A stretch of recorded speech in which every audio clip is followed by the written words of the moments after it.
Hey everybody, I've been fascinated by this Will Smith slap because it's a point where truth got out. Things that were hidden under the surface came to the surface. So there's actually plenty to learn from this event, and I'll cover some of the big picture forces that had an effect on that fateful evening. So, okay, I'm going to give you guys a quick recap of what happened. Chris Rock, famous comedian, told a joke about Will Smith's bald wife. It was a harmless joke, relatively tame and unoffensive, but then Will Smith, while he initially thought it was funny, looked over at his wife. She gave him the stink eye, and then his tone changed, and suddenly the smile came off his face, and then he went on stage and slapped Chris Rock very hard in the face. Caught him kind of off guard. Chris didn't know what Will was coming up there to do necessarily, but he kept his hands down, I think because it was an act of professionalism. When a comedian defends themselves with force, it goes against the philosophy of comedy. They sort of get hit and make a joke about it. That's the way a world-class comedian would handle a situation like that. That being said, he had every right to defend himself. After the slap, Will Smith walked off the stage, and then he yelled and cussed Chris Rock out, telling him not to talk about his wife. So, real quick, first thing I want to talk about is, was it real or was it fake? Well, Will Smith had nothing to gain in faking it. Usually in Hollywood, these types of things are scripted. There's a lot of publicity stunts out there, but just think of how ridiculous Will Smith looked doing this. The only way this is staged is if he was paid millions and millions and millions of dollars to do this by the Academy for the sake of promotion. But that's not likely because the Academy itself looked pretty irresponsible for not kicking him out in the eyes of many. Would I have kicked Will Smith out after the slap? I don't know. It's like Chris Rock said, it's the greatest night in television. Obviously, that was more of a joke than anything else, but at the same time, the controversy really was something enough to get people talking. But yeah, he really tarnished his legacy in doing such a thing. He really overreacted, and it brought more media attention to his unhealthy marriage and his psychological weakness. And we have a saying where we talk about sideways anger. When you express your anger sideways, what it means is you're angry about something else and then you lash out at somebody who's unrelated to the problem. So for example, his marriage has been rocky. His wife has cheated on him in the past, and they actually separated, so there's that drama. He's trying to impress her and trying to satisfy her, so he felt he had to lash out. So this is why it's important to really introspect. Really try to find the reasoning behind why you're angry. People often mistreat the ones they love. For example, if they're having trouble at work, they are short-tempered, they are sort of unforgiving and relentless, scathing, and it really isn't for any good reason. It's sideways expression of anger. So I think the Will Smith slap really was like the release of tension and the breaking point. Now, Denzel Washington made an interesting quote. He told Will Smith that the devil comes for you when you're at your highest point. And I think Will Smith misinterpreted this. Will Smith didn't realize the devil wasn't Chris Rock or the joke he made or his wife being under attack. The devil was him. Him taking the joke incorrectly, him lashing out, him blaming other people, and him saying God was the reason he did it. He said he had a God-given duty to protect, and nothing he did was protection during that night. Now that being said, people are saying, oh, this is violence, there's no excuse for violence. Well, I mean, you could argue it's violence, but honestly, I don't want to put it in the same conversation as like, murder. It's not that kind of violence. It's not like war or genocide. The guy slapped another guy. Yeah, I don't see it as an example of violence. I just see it as an example of an ego being broken. And obviously, yeah, I mean, you don't hit another person for making a tasteless joke. I mean, this is stage red in a nutshell. And a lot of people who get famous at an early age, and when I say early, I even mean like in your 20s. If you get famous in your teens, 20s, you're generally not going to be growing up after that point. You are stuck wherever you're at until something formative happens. And I know like Mike Tyson and Jim Carrey and a lot of famous people, Joe Rogan, Russell Brand, they really went through something special. And in spite of their fame, they still went through a transformation and became wise.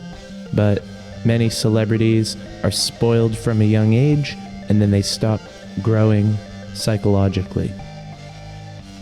It's like Will said himself. He's a work in progress. And if you see yourself like that, that's the first step to getting out of the situation you're in. And he's got all the money in the world, yet he's not happy. And this just goes further to say, stage orange and spiral dynamics, red, blue, orange. It's just the start. There's a whole world of exploration.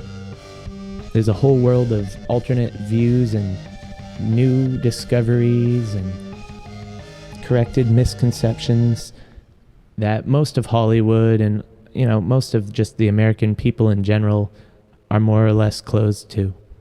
So another thing about this Will Smith slap is the larger-than-life personalities. Like any inclination to succumb to temptation is going to be amplified for these famous people. They've got whole lines of people ready to bribe them and, buy their affection and buy their attention and line up to date them. And there's a whole bunch of people throwing themselves at these famous people, and they can have their pick. And most ordinary people don't go through this. So this is why they seem so bad, Jada for cheating on Will. And honestly, if you think Will never cheated on her, that's a joke. That's a complete joke. Maybe he didn't, maybe he's defied the odds and he's the only one who's never done it. But the two of them, they have a very dysfunctional, and I've heard the term open relationship. And so it's naive. And I think the problem is just that she got caught. Will doesn't care per se that she had an entanglement with other people. But the fact that, obviously as a man, he must care, but it wasn't a huge problem until everyone started talking about it. And them airing their dirty laundry on live television on Jada's show was a big mistake. You don't want to amplify your own misadventures, let's say. I don't go up on Better You, Better World and pick myself apart and try to get sympathy from people, You gotta deal with that on your own, and you're not doing yourself a favor in sharing it. So a lot of famous people, they feel like they don't have anyone to reach out to. So they do go on air and do this because everyone around them is fake, artificial. They're enablers. They won't speak their mind. They tell them what they want to hear. So then they're used to this. So then they go out and amplify it to the rest of the world. So, in a book I'm working on, I said, don't hide your mistakes, but don't advertise them either. Just accept them for what they are, which is information to be used in the present. In other words, you don't want to identify with your mistakes, and you don't want to go around and create that negative stigma around yourself. So yeah, with these larger-than-life personalities, you get guys like Tiger Woods. They were the face of an organization, of golf and of Nike and of his own brand.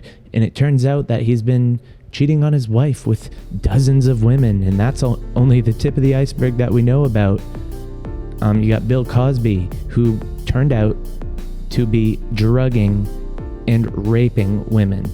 Very disturbing. And he's a free man. The power of money. And he got off on a technicality, which is a sin. So another aspect that kind of interests me about this Will Smith slap is it represents a huge problem in the world, and that's cancel culture. And what cancel culture is overcompensation, okay? People have hurt, damaged egos. Their identity is so important to them that if anything, any fact or even true facts, if anything threatens their identity, they lash out. They don't just take offense to it, but they also lash out. And that's what Will Smith is. I mean, his wife has baldness, okay? Male pattern baldness. And it's not like she's completely bald. She just had little patches that were missing. And she chooses to shave her head. She used to have hair, and she's just kind of embracing it. And it's not like she has some disease that gives her 5 years left to live, okay? First of all, Chris claims never to have known that she had alopecia or baldness in women. But even if he knew, I mean, the thing isn't life-threatening. You can make fun of bald guys. I mean, I agree. Making fun of anything isn't particularly nice. But when you're making fun of millionaires, it kind of doesn't seem as bad. I mean, look at her. She's beautiful. She has nothing to be ashamed about. She should be able to take a joke. And Will Smith, I mean, slapping a guy for making a joke between friends, really inappropriate. The best thing he could have done is just mentioned it. If it bothered him, be like, hey man, my wife's getting a lot of heat lately, just don't make any jokes about her now. He probably wouldn't. That being said, getting up on that stage and slapping him, that's what cancel culture is. People who feel like they're righteous have a right to shut someone else down for their opinion, you know? For example, like the swimmer that won the gold medal. I mean, you don't have to be biased against trans people to make an argument that this person should not compete. Now, I personally, what do I know? I don't know. I'm just saying, in general, you don't cancel someone for their opinion. Have the debate if you think there needs to be a debate. Okay, so another interesting thing about this cancel culture is it seems to really be particularly affecting comedians. Now, I'm going to list a few, like Jimmy Dore, Russell Brand, even Joe Rogan. These guys are all comedians, and they're spitting truth, and people are trying to cancel them or, smearing them in the press, even though they're really good people in general. They just have a few ideas which go against the ideas from several billionaires in trillion-dollar organizations like the pharmaceutical organization. Joe Rogan says something that might cost them some business. Well, you know what? If their business is that weak to criticism, then it probably deserves to be a smaller business, doesn't it? Another issue with the slap is weak-minded people. Now, a lot of people don't view it as a weakness when they're offended by everything. But if everything you hear offends you and transforms the way you behave, then you have a problem that you need to grow out of. But for some people, this is a lifestyle they embrace. They go around trying to be offended and making a point to bring it up every time something offends them. Now, personally, in this culture, there's a lot that offends me. A lot of my values are being attacked. But that being said, you're not going to see me lash out at anyone for it. I'm going to continue to make good points and spread truth and promote personal development, and things will just fall into place. I'm not going to worry about it. I'm not going to stress out about it and try to cancel people that say things I don't like. I'm going to let them speak, and they'll get what's coming to them. If they're wrong, they're going to be corrected by nature, and if they're right, well, then nature will reward them. So, speaking of my values, another interesting subject that came up from the slap is marriage. Thing about marriage is, it's not forced. You don't have to do it. There's a cognitive dissonance in both of their minds that they want to have all the benefits of it, and they also want to have all the benefits of being famous single celebrities. I really do feel bad for Will. I don't think he deserves to be canceled at this point. Obviously, what he did was wrong, but it's not a terrible thing. So yeah, I thought I'd try something new In order to try to give you guys more content, I'm going to do more of these live sort of conversations where we talk about current events between my major releases. So if you enjoyed that, definitely toss a comment down there and slap that like button. Hit subscribe. I'll catch you in the next one.